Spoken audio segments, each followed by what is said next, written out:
वालेकुम एवरीवन। उम्मीद है आप सब लोग ठीक ठाक होंगे। मैं भी बिल्कुल ठीक हूँ अल्हम्दुलिल्लाह। Welcome back to my new blog. और आज का ब्लॉग जो है, मैं एक जगह विजिट करने जा रही हूँ, एक बहुत ही ज़बरदस्त जगह। तो मैंने सोचा, और आप लोगों को वो जो जगह है बहुत ही मेरी प्रीवियस वीडियो में पसंद आई, इसलिए मैंने आज उसका दोबारा विजिट किया। तो इस वक्त हम रास्ते में हैं, दोपहर का टाइम है और बड़ा हसीन मौसम है, हवाएं चल रही हैं ठंडी ठंडी। इस दफ़ा यूएई का जो वेदर है बहुत ही ज़बरदस्त, लाइक गर्मी भी है तो साथ में शाम में बहुत अच्छी हवा चलने लग जाती है। तो बहुत ज़बरदस्त वेदर है जैसे हमारे मुल्कों में होता है। तो हम जो है अबू धाबी में पहुंच चुके हैं और वहाँ पे मैं एक बहुत ही ज़बरदस्त सी जगह का विज़िट करने जा रही हूँ। कुछ मुझे सामान लेना था। आज मैं काफ़ी दिनों के बाद अबू धाबी आई हूँ और फिर आपको पता है इधर आके तो बंदे को दिल करता है वापस जाए ना। मतलब इधर काफ़ी जो है अबू धाबी मतलब हटके है हमारे एरिए से। तो फिर जब हम जाते हैं तो हम सुबह निकले तो शाम रात तक ही वापस घर को जाते हैं।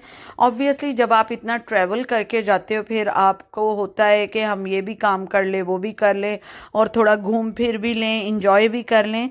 तो इसलिए जब भी हम इधर आते हैं हम अच्छा खासा टाइम स्पेंड करके जाते हैं। और बड़ी अच्छे अच्छे अब तो इधर अबू धाबी में और मॉल्स बनते जा रहे हैं और बहुत ही एंटरटेनिंग प्लेसेस भी बनती जा रही हैं। लेकिन ये है कि अब चूंकि समर आ रहा है तो समर में यहाँ पे वाटर पार्क्स जो हैं वो खुल जाएंगे और जिनका एक अलग ही मज़ा है, उधर जाके एक अलग ही सुकून मिलता है स्पेशली इन समर्स। और यहाँ के तो वाटर पार्क्स देखने से ताल्लुक़ रखते हैं, क्या कमाल के हैं। उधर अंदर पूरा एक वाटर वर्ल्ड बनाया होता है। और यहाँ पे कुछ हैं, यास आइलैंड है, कुछ फरारी वर्ल्ड है, जो कि यहाँ पे बहुत ही फेमस जगह हैं अबू धाबी की। तो इंशाल्लाह वो भी मैं आपको कुछ टाइम में उनका भी विज़िट करवाऊंगी। तो इस वक्त जो है हम एक मॉल में जा रहे हैं जो यहाँ का ज़बरदस्त मॉल है और बहुत ही खूबसूरत माना जाता है। तो वहाँ पे हम इस वक्त जा रहे हैं। कुछ शॉपिंग करनी थी, कुछ मेरे भाई को अपनी चीज़ें लेनी थी, वो पाकिस्तान जा रहा है तो उसको अपना कुछ सामान वगैरह उधर से ख़रीदना था। तो बस उसको लेकर मैं आई हूँ। और एक हमने अपने कज़न को स्पेशली मिलना था तो उसको मिलने भी आए हैं, उनको भी कुछ सामान देना या लेना है, वो भी कुछ काम करने आए हैं। तो इसी तरह हमारे कुछ 2-4 पेंडिंग वर्क्स है जो आज हम करने इधर जा रहे हैं। और मैंने सोचा अपनी यूट्यूब फैमिली को मैं कैसे भूल सकती हूँ, उनको भी अपने साथ मैं लेकर चलूँ। और जो है इस वक्त अपने सफ़र की तरफ रवां दवा हैं और फुल जोशो जज्बे के साथ हम इस वक्त ट्रैवल कर रहे हैं।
ईद के बाद हमारा ये ब्लॉग बन रहा है क्योंकि हम ईद के बाद ही मैं इधर विज़िट करने आई थी। तो इसलिए कुछ ख़ास रौनक नहीं है सड़कों पे। लोग जो है ईद मना के इंजॉय करके अब अपनी अपनी नौकरियों में, अपने अपने जॉब्स में लग चुके हैं। और इस वक्त आपको सड़कों पे रश भी कम नज़र आ रहा होगा क्योंकि ये टाइम भी वो है कि जब ऑफिस टाइम चल रहा होता है, वर्किंग आवर्स चल रहे होते हैं। तो ड्यूरिंग ईद हमने काफ़ी रश देखा रोड्स पे, क्योंकि हर तरफ वेकेशंस चल रही थी और लोग जो है कहाँ कहाँ से ईद मनाने आए हुए थे। तो तब तो खैर एक अलग ही सड़कों पे यूएई में हर जगह, इवन दुनिया के हर कंट्री में माहौल बना हुआ था, मुस्लिम कंट्रीज में जहाँ जहाँ पे ईद का समाज चल रहा था। तो वहाँ पे एक अलग ही रौनक, एक अलग ही जोशो जज्बा नज़र आ रहा था। लेकिन अब जो है चूंकि ईद रमज़ान सब कुछ ख़त्म हो गया है, तो इस वक्त रोड्स पे बिल्कुल ही सन्नाटा और खामोशी हो गई है। लोग अपनी दोबारा रूटीन में वापस आ गए हैं। और आप यकीन करें ईद के बाद बड़ा मुश्किल होता है अपनी उस रूटीन को दोबारा से, रेगुलर रूटीन को कंटिन्यू करना। कुछ टाइम आपको कोई 10-15 दिन लग जाते हैं, 1 वीक कम से कम लगता है अपने उस रूप में आने के लिए। मेरे साथ तो खैर ऐसे ही होता है और मुझे लगता है सबके साथ, स्पेशली लेडीज़ के साथ ऐसे ही होता होगा, क्योंकि उनका एक सहरी अफ्तारी बनाने का और सोचने का सब कुछ सिस्टम एक अलग से चल रहा होता है। और तो बस फिर इस वक्त हम ऑलमोस्ट अपनी डेस्टिनेशन की तरफ रवां दवा है और थोड़ी देर में हम उधर पहुंच जाएंगे और आपको पता लग जाएगा कि आज मैं आप लोगों को दोबारा किस चीज़ का विजिट करवाने लेके आई हूँ। एंड तक मेरी वीडियो आप लोगों ने देखनी है ताकि आप लोगों को मज़ा आए और आप लोग खुश हो जाएं कि मैं आज आप लोगों की फेवरेट जगह लेकर आई हूँ। क्योंकि मुझे उसके बारे में 2-3 जगह से रिक्वेस्ट भी आई थी, कमेंट भी आया है, रिक्वेस्ट भी आई है कि हमें यहाँ का दोबारा विजिट करवाया जाए। तो आज मैं वहीं दोबारा आई हूँ।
हम अपनी डेस्टिनेशन के बहुत करीब पहुंच चुके हैं और हम मेन सिटी में एंटर हो चुके हैं। जो सेंटर पॉइंट है अबू धाबी सिटी का, वहां पे आ चुके हैं। और ये बहुत ही रशी एरिया है, बहुत ही मेरी फेवरेट जगह है और मेरे बस में चले तो मैं यहाँ आके स्टे करूँ, बट ऑब्वियसली कि मेरे हस्बैंड की जॉब ऐसी है तो हमें वहाँ स्टे करना पड़ता है।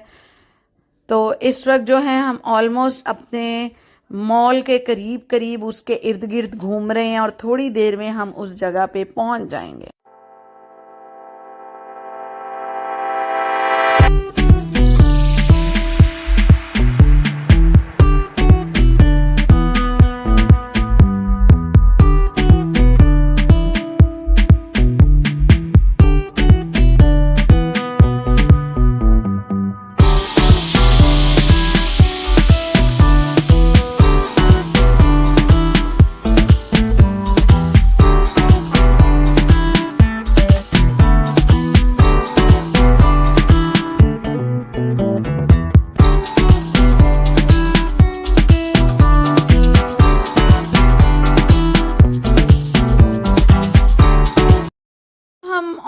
मॉल में पहुंच चुके हैं और ये यहाँ का बहुत ही खूबसूरत और ज़बरदस्त मॉल है। अबू धाबी का बहुत ही फेमस अलवादा मॉल है, उसमें हम एंटर हो चुके हैं। और इधर आते ही बच्चों को तो एक काम होता है, हमें ये गेम खेलनी है, ये टॉय लेना है। और आजकल इधर एक बड़ा ट्रेंड चल रहा है यूएई में कि ऐसे इन्होंने आईफोन आईपैड डाले हुए हैं जिनको देखकर बच्चे आउट हो जाते हैं कि शायद हमें वो मिल जाए। हालांकि उनके पास जितने भी आईपैड हों, चीज़ें हों, उन्हें फिर भी यहाँ से ही चाहिए होती। तो मैं तो बड़ा सख्त इसके ख़िलाफ़ हूँ कि एवं वेस्टेज ऑफ मनी है। और मेरा बेटा भी ज़िद यही कर रहा था कि उधर जाएं और हमें ये दिलाएं तो वो दिलाएं। तो बस बच्चों के आपको पता है यही मसले मसाइल मदर्स के साथ चल रहे होते हैं। और अब जो है, हाँ जी, मैं आपको एक बहुत ही ज़बरदस्त जगह लेकर आई हूँ, आपकी फेवरेट जगह, और वो है आइकिया। ठीक है, तो आप लोगों की बहुत ज़्यादा मुझे रिक्वेस्ट आई थी आइकिया की कि आप हमें दोबारा आइकिया का विज़िट करवाएं। और इस वक्त जो है हम आइकिया में पहुंच चुके हैं और मैं बहुत अरसे बाद आइकिया आई हूँ। बहुत ही कुछ अच्छे खासे टाइम के बाद मैं आइकिया में एंटर हो रही हूँ। मेरी फेवरेट जगह है शॉपिंग के लिहाज से। It's one of the best place for shopping, very reasonable, very economical, perfect. मतलब आपको सब कुछ एट वन प्लेस आपको मिल जाता है, इन अ वन प्लेस। तो ये बहुत बड़ी बात है। ऐसे उन्होंने डिफरेंट कॉर्नर्स बनाए होते हैं जहाँ पे वो बहुत ही रीज़नेबल चीज़ें उन्होंने स्पॉट से रखे होते हैं, जहाँ पे उन्होंने अपनी सेल लगाई होती है उन चीज़ों को लेकर। तो ये बहुत ज़बरदस्त मुझे इधर एक चीज़ लगती है आइकिया में। और यहाँ पे हर तरह की आपको वैरायटी मिलती है। ऑलमोस्ट मैं आपको एक इसका पहले भी विज़िट करवा चुकी हूँ और अब ये मेरा सेकंड विज़िट है।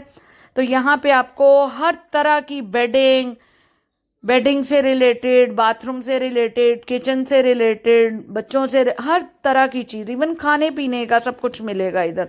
और इनके कलर्स, इनकी जो क्वालिटी है, इट्स लाइक मार्वलस, बहुत ज़बरदस्त इनकी क्वालिटी होती है। मेरे किचन में, मेरे घर में आइकिया बहुत ज़्यादा पड़ा हुआ है क्योंकि मुझे इनका बहुत अच्छा लगता है सामान। बहुत इकोनॉमिकल भी होता है और बहुत ज़्यादा कमाल की चीज़ें भी होती हैं। और अब तो ये है कि इस दफ़ा मैं अरसे बाद आई हूँ तो मुझे काफ़ी नई नई चीज़ें इधर सामने नज़र आई हैं। और दिल तो करता है बंदा ये भी ले ले वो भी ले ले, लेकिन फजूल कामों पे तो मुझे नहीं लगता आपको टाइम भी वेस्ट करना चाहिए, पैसा भी वेस्ट करना चाहिए। तो बस इस वक्त जो है मैं जगह जगह जाकर, क्योंकि अरसे बाद आई हूँ तो जगह जगह जाकर एक्सप्लोर कर रही हूँ। और ये वाला पॉट मैंने लिया हुआ है, बहुत ही ज़बरदस्त पॉट है और ये स्टिल अभी भी पड़ा हुआ है। तो आपको कुछ चीज़ें ऐसी भी नज़र आती हैं इधर जो कि काफ़ी अरसे से भी आपको मिलेंगी। तो काफ़ी मतलब आपको चीज़ें इधर अच्छी क्वालिटी की मिलती हैं। ये टी पॉट्स पड़े हुए हैं जो कि बड़े डिफरेंट मुझे लगे और बड़े इकोनॉमिकल भी थे। केटल की मुझे बहुत सख्त ज़रूरत है क्योंकि मैं टी बैग लवर हूँ। तो मुझे केटल, मेरे घर में मैं ही चाय पीती हूँ, मेरे हस्बैंड नहीं पीते, तो इसलिए मुझे होता है कि केटल हो। ये कोस्टर्स भी मैंने लिए हुए हैं, बहुत ही अच्छे हैं और वुडन, पता नहीं, ये वुडन टाइप बनाए हुए हैं और बहुत ही अच्छे हैं। ये मैंने यूज़ किए हैं इनको। तो जो जो चीज़ें मैंने यूज़ की हैं वो मैं आपको बता रही हूँ। ये ऑर्गेनाइजर्स हैं, रिमोट आप रख सकते हैं एसी का, टीवी का, और कुछ आप अपनी स्टेशनरी लाइक पेन्स वगैरह, पेन होल्डर भी बना सकते हो, ब्रश होल्डर भी बना सकते हो। तो आप एक ऑर्गेनाइजर को कितने तरीक़ों से यूटिलाइज कर सकते हो। और यहाँ पे इन्होंने छोटे छोटे कॉर्नर्स बनाए हुए हैं जहाँ पे इन्होंने हाउस होल्ड आइटम्स, सेल के आइटम्स, लैम्प्स, काफ़ी आपको चीज़ें नज़र आएंगी यहाँ पे। और सेल तो ऑलवेज इधर कुछ ना कुछ हर वक्त चलती रहती है, जो कि बहुत ही, उससे मेरे ख्याल में अच्छी बात ही नहीं है कि आपको सेल में सबसे अच्छी चीज़ें मिल रही हों।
खाना पीना बहुत अच्छा है, इकोनॉमिकल है और बड़े मज़े की चीज़ें मिलती हैं खाने पीने की आइकिया में। स्पेशली यहाँ के जो डिज़र्ट्स हैं, पेस्ट्रीज़ हैं और क्रोसोन वगैरह है, बहुत अच्छे अच्छे मज़ेदार इधर मिलते हैं। कॉफ़ी बहुत अच्छी है इनकी और बहुत ही मुनासिब रेट्स में है। और इस वक्त जो है हूँ मैं, ये किचन के आइटम से रिलेटेड मैं कॉर्नर पे घूम रही हूँ और यहाँ पे हर तरह का आपको किचन का काम, टेबल्स, रनर, सब कुछ मिलेगा। लाइक हाउस होल्ड आइटम्स, आपको जो भी चाहिए वैरायटी वो आपको यहाँ मिलेगी। और इधर रैक्स बहुत अच्छे मिलते हैं, जैसे आप स्टडी रैक देख लो, कोई ऑर्गेनाइजर रैक देख लो, बाथरूम रैक देख लो, इस तरह के बड़े अच्छे इधर आपको मिल जाते हैं। और ये जो फ्रीजिंग बॉक्सेस हैं वो भी बहुत अच्छे, इनकी क्वालिटी एक्सीलेंट है और बड़े इकोनॉमिकल इनके चार्जेस हैं। तो अपने आपको अगर फ्रीजिंग बॉक्सेस चाहिए, कोई भी ज़रूरत चाहिए जो यूएई में रहता है, इधर आएँ। It's one of the economical place, almost सबको पता होगा, बट मेरे हिसाब से तो ये शॉपिंग की बहुत ही ज़बरदस्त जगह है। और इस वक्त हम खाने पीने के एरिया में घुस चुके हैं क्योंकि कुछ हल्की फुल्की भूख लग रही थी, तो मैंने सोचा कि हम इधर से क्यों ना कुछ खाएं। तो ये काफ़ी डिफरेंट सी चीज़ नज़र आई। इन्होंने ये मिनियन और पॉ पेट्रोल, ये कार्टून करेक्टर्स है, उनके बिस्किट्स भी रखे हुए थे। तो कैसी कैसी अब लाइक कार्टून से रिलेटेड, उनके करेक्टर से रिलेटेड बिस्किट्स अभी निकल आए हैं, चिप्स भी निकल आए हैं। अजीब अजीब काम होते जा रहे हैं दुनिया में। तो बस यहाँ से मैंने सिनेमन रोल लिया, एक कॉफ़ी पी जो कि इतना मज़ेदार था कि मैं आपको क्या ही बताऊँ। इनका वो जो रोल था, मज़ा आ गया उसको खा के। और बस हमने फिर इधर से कुछ हल्की फुल्की पेट पूजा की और उसके बाद यहाँ पे रश इतना था कि हमें यहाँ पे जगह ही नहीं मिली बैठने की। फिर इन्होंने बाहर टेबल्स लगाए हुए थे तो वहाँ पे खड़े होके हमने खाया, तो बड़ा मज़ा आया। कि कुकिंग ये एरिया में जब भी गई हूँ, ये खाने पीने वाली जगह पे, इधर हमेशा रश मिला है क्योंकि सबसे बड़ी बात है बड़ा मुनासिब इनका खाना पीना और टेस्ट बहुत अच्छा है। बहुत मज़े की इनकी चीज़ें होती, लिमिटेड कुछ ऑप्शंस हैं, लेकिन ये है कि स्नैकिंग लाइक बर्गर्स, सैंडविचेस, फिर फ्राइज़ हो गया, स्ट्रिप्स हो गए, ये वो चीज़ें अवेलेबल होती। कॉफ़ी ड्रिंक्स हैं, लेकिन ये है कि मज़े का होता है। मील्स भी इन्होंने कुछ कुछ रखे हुए हैं, लेकिन वो मैंने खैर कभी ट्राई नहीं किए। मैं तो हमेशा इनकी कॉफ़ी पीती हूँ या इनकी डिज़र्ट वगैरह के ट्राई करती हूँ। तो इनके ये जो पैकेट वाली चीज़ें हैं लाइक बिस्किट्स हो गए, चिप्स हो गए, चॉकलेट्स हो गई, वो भी बहुत मज़े की इनकी चीज़ें हैं। मतलब अच्छी क्वालिटी और बड़ा अच्छा मज़े का फ्लेवर्स होते हैं और मज़ा आता है उनको खा के। और इस वक्त यहाँ पे ये जो है कॉफ़ी ले रहे हैं। मेरा बेटा जो है बड़ा एक्साइटेड होता है, हर दफ़ा आके खुद ही बनाने लग जाता है कॉफ़ी। तो बच्चों को ये छोटी छोटी चीज़ें कितनी अट्रैक्ट करती हैं। और बस यहाँ पे हमने फिर कॉफ़ी पी और फिर हमने कुछ और अंदर घूमे फिरे, कुछ एक दो चीज़ें देखी।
मुझे अपने घर के लिए टिश्यू होल्डर चाहिए था, तो वो बहुत अच्छे, एक वुडन में पड़ा हुआ था, एक प्लास्टिक में, लेकिन वुडन काफ़ी अच्छा था, वो मैंने लिया। तो ऐसी छोटी छोटी चीज़ें देख के याद आ ही जाता है कि ये चीज़ रहती है, वो रहती है। तो यहाँ से बस मैंने ये लिया और फिर हम आइकिया के सफ़र से रवां दवा हुए। और उम्मीद है आज का ब्लॉग आप लोगों ने बहुत इंजॉय किया होगा, मेरे साथ साथ आप लोगों ने भी शॉपिंग का मज़ा लिया होगा, इसको एक्सप्लोर किया होगा। Stay tuned for new more updates and bombastic blog. Take care, अल्लाह हाफिज़, बाय बाय।